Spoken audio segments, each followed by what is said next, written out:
Assalamualaikum warahmatullahi wabarakatuh. Sahabat Adiboy Channel, senang sekali kami bisa hadir kembali menjumpai Anda. Seperti biasa, kami akan menghadirkan kisah nyata atau cerita Islami yang menarik untuk Anda simak. Kali ini kami sudah menyiapkan cerita Islami yang berjudul Ajaran Widatul Wujud Syekh Siti Jenar, yang mengaku Tuhan. Di awal kisah, Syekh Siti Jenar sudah tidak mau lagi datang ke Masjid Demak. Kemudian dilanjutkan dengan tidak mau sholat Jumat, bahkan tidak mau mengerjakan sholat 5 waktu. Murid-muridnya tentu saja turut kelakuan gurunya. Tentu saja ajaran ini ditentang oleh para wali. Syekh Siti Jenar diberi peringatan namun tetap menyebarkan ajaran yang sesat itu. Padahal para wali sedang gencar-gencarnya menyiarkan agama Islam sesuai dengan mazhab Imam Syafi'i. Sholat adalah tiang agama. Jika sholat sudah ditinggalkan pemeluk agama Islam berarti telah merobohkan agama Islam itu sendiri. Syekh Siti Jenar dipanggil oleh Sunan Giri untuk diajak musyawarah. Utusan Sunan Giri bernama Santri Kodrat dan Malang Sumirang datang menyampaikan panggilan. Tuan Siti Jenar diharap datang ke Giri Kedaton, kata sang utusan. Siti Jenar tidak ada, yang ada hanyalah Tuhan Yang Maha Esa, jawab Syekh Siti Jenar dari dalam rumah. Utusan yang sudah dibekali ilmu mantik itu berkata dengan cerdiknya, kalau begitu Tuhan yang dipanggil ke Giri Kedaton. Syekh Siti Jenar berulah, sekarang Tuhan tidak ada. Yang ada Siti Jenar. Utusan cepat berkata, iya, Siti Jenar yang ada dipanggil ke Giri Kedaton. Syekh Siti Jenar menjawab lagi, Tuhan tidak memperkenankan Siti Jenar. Utusan pun tidak mau kalah. Cepat dia berkata, kalau begitu Tuhan dan Siti Jenar diminta datang ke Giri Kedaton. Di dalam sidang ternyata Syekh Siti Jenar tidak mau merubah pendapatnya bahwa dia mendakwakan dirinya Tuhan. Tak perlu mengerjakan sholat lagi dan tidak ada gunanya syariat. Itu hanya basa-basi, yang ada hanya hakikat, demikian kata Syekh Siti Jenar. Sunan Kalijaga menyahut, karena itukah Tuan Siti Jenar tidak mau mengerjakan sholat? Apa gunanya sholat? Tukas Siti Jenar. Allah dan Siti Jenar sudah bersatu. Kalau Siti Jenar menyembah Allah, itu berarti Allah menyembah Allah. Itu ajaran sesat. Jangan hanya mementingkan hakikat, harus penuhi syariat supaya masjid tidak kosong dari para jamaah, kata Sunan Giri. Siti Jenar tetap ngotot dengan pendiriannya. Itu namanya hanya berbuat kesia-siaan. Kalau umur ini hanya dipergunakan untuk sholat berarti waktu hanya habis untuk bersopan santun. Itu ilmunya orang bodoh dan kafir. Kalau orang itu betul-betul pasrah pada hakikatnya adalah persatuan Kawula Gusti. Sunan Kalijaga cepat menanggapi perkataan Siti Jenar, itu ajaran sesat. Persis ajaran Al-Halaj di Baghdad yang berpaham Widatul Wujud, mengaku dirinya Tuhan Allah. Bila ajaran ini dibiarkan berlarut-larut maka akan membahayakan umat Islam di tanah Jawa. Padahal iman mereka baru saja kita bina. Jika ajaran ini menyebar luas, umat Islam pasti akan terpecah belah. Nabi Muhammad adalah Rasul terpilih, terjaga kesuciannya, namun beliau masih tetap melakukan syariat. Tekun mendirikan sholat. Ini Syekh Siti Jenar yang tidak diketahui asal-usulnya dengan jelas berani mengaku dirinya Tuhan dan tidak mau sholat. Jelas dia bermaksud merusak agama Islam yang kita syiarkan. Akhirnya sidang para wali yang diketuai oleh Sunan Giri selaku mufti tanah Jawa memutuskan hukuman mati bagi Siti Jenar.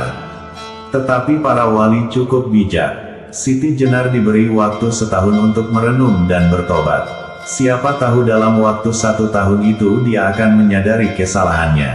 Selama 1 tahun Sunan Kalijaga mendapat tugas mengawasi gerak-gerik Siti Jenar. Ternyata Siti Jenar tidak berubah. Dia tetap berfaham Widatul Wujud atau Manunggaling Kawula Gusti. Persatuan hamba dengan Tuhannya. Maka setelah lewat 1 tahun hukuman mati itu pun dilaksanakan. Bertindak sebagai pelaksana adalah Sunan Kudus selaku Senopati Waliullah. Walaupun Siti Jenar telah mati, tapi murid-muridnya masih banyak. Di antaranya adalah Kebo Kenanga atau Ki Ageng Pengging, Ki Ageng Tingkir, Lontang Asmara, dan lain-lain. Mengapa di babat tanah Jawa dilukiskan Sunan Kudus seolah-olah membela Arya Penangsang? Karena Sunan Kudus tahu bahwa jalur pewaris ketiga tahta Demak yang sah adalah ayahanda Arya Penangsang yang bernama Pangeran Sedalepen. Tetapi ayah Arya Penangsang ini dibunuh oleh anaknya Sultan Trenggana. Kemudian Sultan Trenggana mengambil Jaka Tingkir putera Ki Ageng Pengging sebagai menantunya. Padahal Ki Ageng Pengging adalah murid Syekh Siti Jenar. Jaka Tingkir pun dengan setia menganut paham Manunggaling Kawula Gusti. Maka dalam sengketa Jipang Panjang atau Jaka Tingkir dan Arya Penangsang, Sunan Kudus yang pernah menghukum mati Siti Jenar itu berpihak kepada Arya Penangsang. Karena Arya Penangsang adalah muridnya yang setia menganut faham Ahlus Sunnah. Ajaran-ajaran Siti Jenar yang di masa Raden Patah dilarang keras. Pada zaman Sultan Hadiwijaya, gelar Jaka Tingkir setelah jadi Raja Pajang dijadikan ajaran resmi kerajaan. Ajaran ini terus berkembang hingga awal kebangkitan Mataram di bawah Panembahan Senopati hingga puncak kejayaan Mataram di bawah Sultan Agung. Pengganti Sultan Agung adalah Susuhunan Amangkurat I. Dia tidak mau kalah dengan gelar para wali yang disebut Sunan. Dia menambahkan kata Su lagi dari kata Sunan sehingga menjadi Susuhunan yang artinya harus dijunjung tinggi. Amangkurat artinya yang memangku dunia. Dia menanamkan ajaran kepada rakyat bahwa kepada raja harus takut seperti takutnya pada Tuhan. Seperti tersebut dalam sejarah, kehidupan Amangkurat I ini penuh dengan huru-hara. Demi kenikmatan dunia ia rela menjual negaranya kepada Kompeni Belanda. Padahal Sultan Agung sangat anti kepada Belanda. Amangkurat menganggap dirinya Tuhan sehingga boleh berbuat apa saja seenaknya. Baru 1 tahun ia berkuasa sudah banyak menimbulkan korban. Pangeran Alit dan Cakraningrat I dari Madura dibunuh tanpa suatu alasan yang jelas. Ketika seorang selirnya yang cantik meninggal dunia ia langsung membunuh 43 selirnya yang lain. Dengan alasan 43 selirnya itu sengaja meracuni Ratu Malang selirnya yang paling cantik itu. Saudaranya yang lain yaitu Pangeran Pekik dibunuh beserta seluruh keluarganya secara kejam. Singkat kata kekejamannya hampir sama dengan Raja Firaun. Tentu saja ini menimbulkan reaksi keras di kalangan rakyat. Timbullah suara-suara sumbang tentang dirinya. Dalam suasana yang keruh ini ada pihak-pihak yang sengaja memanfaatkannya. Mereka adalah para kaki tangan raja yang sangat benci pada dinasti Demak dan Giri Kedaton. Sebagaimana diketahui Demak dan Giri Kedaton adalah kekuatan utama yang menyangga kelangsungan aliran Ahlus Sunnah.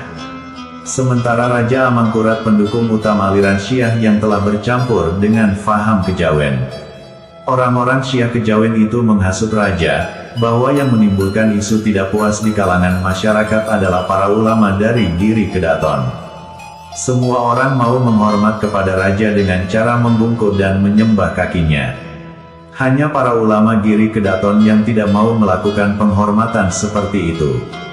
Maka Sunan Amangkurat memerintahkan kaki tangannya untuk mengumpulkan para ulama Giri Kedaton dan yang erat kaitannya dengan Giri Kedaton. Sebanyak 6.000 ulama Ahlus Sunnah dikumpulkan di alun-alun, dibantai secara keji di hadapan Sunan Amangkurat I. Inilah bukti sejarah hitam dari penganut faham Syiah kejawen warisan Siti Jenar yang mengajarkan persatuan hamba dengan Tuhan. Kenapa merasa dirinya itu Tuhan? Maka Sunan Amangkurat tega berbuat apa saja termasuk membantai 6.000 ulama Ahlus Sunnah. Demikian kisah Syekh Siti Jenar yang mengaku Tuhan. Terima kasih, kalian sudah menyimak sampai selesai ceritanya. Dan nantikan kisah-kisah Islami selanjutnya. Wassalamualaikum warahmatullahi wabarakatuh.